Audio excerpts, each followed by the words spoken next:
Hello प्यारे बच्चों, आज हम कथनात्मक प्रश्नों को हल करना सीखेंगे जो कि जोड़ पर आधारित होंगे। यानी कि ऐसे कथनात्मक प्रश्न जो जोड़ पर आधारित होंगे उनको हम सीखेंगे। इन प्रश्नों को हल करने का ये लाभ है कि हम अपने प्रतिदिन के जोड़ घटाव में उनका प्रयोग कर सकते हैं। चलिए देखते हैं पहला प्रश्न। चलिए पहला सवाल देखते हैं। पहला सवाल है, यदि एक टोकरी में 20 आम और 25 केले हैं तो बताइए टोकरी में कुल कितने फल हैं। आपको इस प्रश्न में बताना है कि टोकरी में कुल कितने फल रखे हुए हैं। आपको मालूम है कि आम और केले दोनों ही फल होते हैं, तो हम सारे फलों को जोड़ लेंगे तो हमें पता चल जाएगा टोकरी में कितने फल हैं। चलिए देखते हैं इसको हमें कैसे करना है। टोकरी में आम बराबर 20, टोकरी में आमों की संख्या है 20। उसके बाद टोकरी में केलों की संख्या है 25, केले बराबर 25।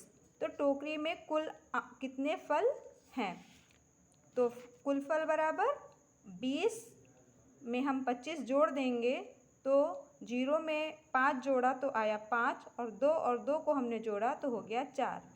45, 20 और 25 को जोड़ने पर आता है 45। इसका मतलब है टोकरी में कुल फलों की संख्या कितनी है, 45। टोकरी में कुल 45 फल हैं। अब हम दूसरा प्रश्न देखते हैं। दूसरा प्रश्न है, एक विद्यालय में 325 लड़के तथा 405 लड़कियां हैं तो बताइए विद्यालय में कुल कितने विद्यार्थी हैं। विद्यार्थी में हमारे छात्र और छात्राओं दोनों की संख्याएं आ जाती हैं, तो हम विद्यालय में जितने भी लड़के और लड़कियां पढ़ते हैं हम उन सब को जोड़ लेंगे तो हमें पता चल जाएगा विद्यालय में कितने विद्यार्थी पढ़ते हैं। चलिए इसको हल करना शुरू करते हैं।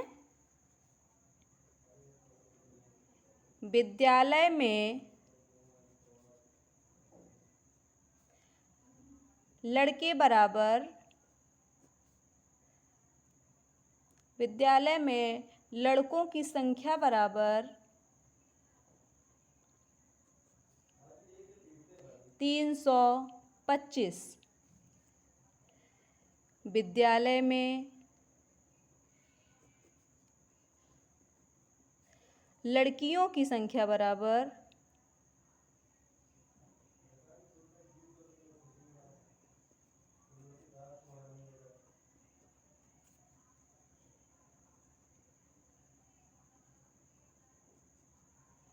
405। तो विद्यालय में कुल विद्यार्थी बराबर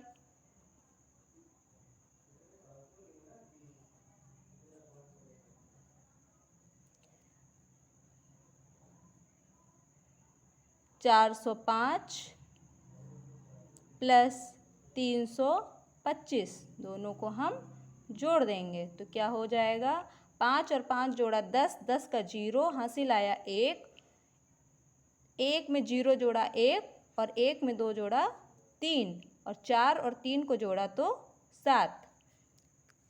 उत्तर हो जाएगा विद्यालय में कुल विद्यार्थी बराबर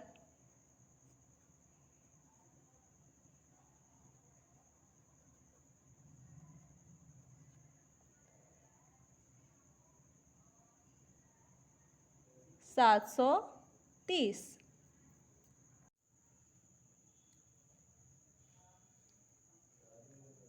तीसरा प्रश्न देखते हैं। एक डिब्बे में 55 मैंगो बाइट टॉफ़ी यानी 55 मैंगो बाइट टॉफ़ी, 67 कॉपिको टॉफ़ी और 79 कच्चा आम टॉफ़ी हैं। तो बताओ डिब्बे में कुल कितनी टॉफ़ी हैं? तो सिंपली हम सारे टॉफ़ीज़ को जोड़ लेंगे। मैंगो बाइट 55 है, कॉपिको 67 है और कच्चा आम 79। तो टोटल जब हम जोड़ेंगे तो हो जाएगा 201। 5, 7 और 9 तो 21 होगा। 21 का यहाँ पर हम 1 लिखेंगे और 2 हमारा कैरी हो जाएगा। 2, 5, 6 और 7 को हम जोड़ेंगे तो हो जाएगा 20। तो टोटल हमारे पास कितनी टॉफ़ीज़ हो गई? 201। अगला जो कि चौथा प्रश्न है, एक गांव में 30,702 पुरुष, 29,466 महिलाएं तथा 2,231 बच्चे हैं। तो बताओ गांव की कुल कितनी जनसंख्या है? हमें पुरुषों की संख्या दी गई है, महिलाओं की संख्या दी गई है तथा बच्चों की संख्या दी गई है और हमसे पूछा जा रहा है कि बताइए गांव में कुल कितनी जनसंख्या है। तो इसको भी हम जैसे अभी पिछले प्रश्न किए हैं, हमने जोड़ा है सबको, उसी प्रकार हम इसमें भी क्या करेंगे, पुरुषों की संख्या को, महिलाओं की संख्या को और बच्चों की संख्या को जोड़ लेंगे। तो पुरुषों की कुल संख्या बराबर 30,702। महिलाओं की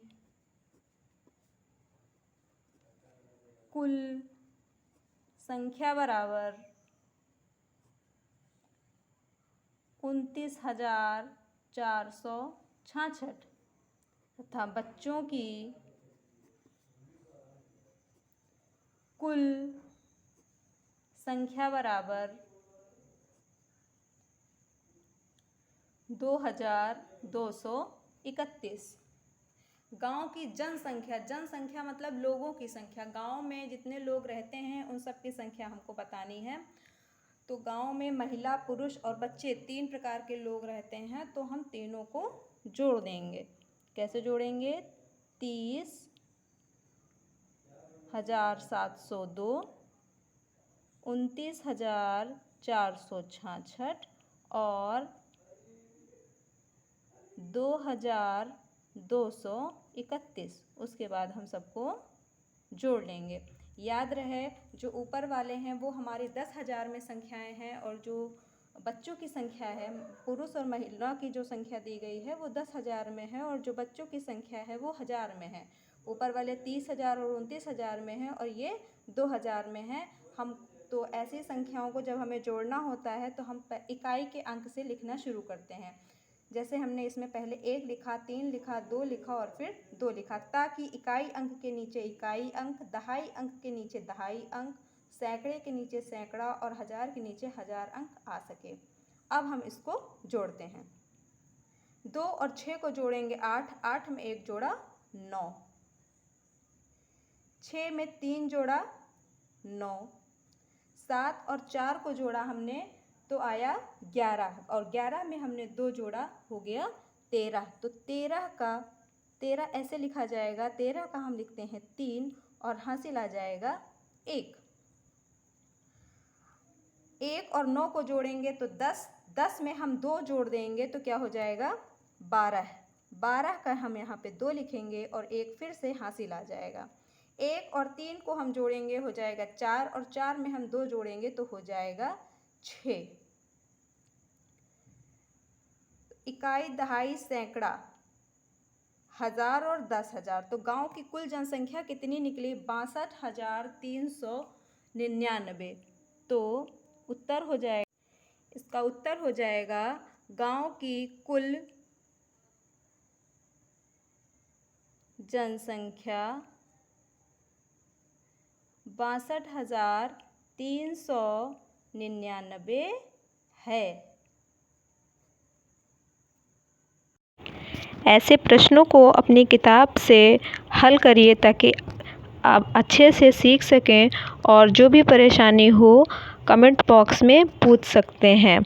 अपने दोस्तों को शेयर करिए ताकि वे भी अच्छे से सीख सकें। Thank you, thanks for watching.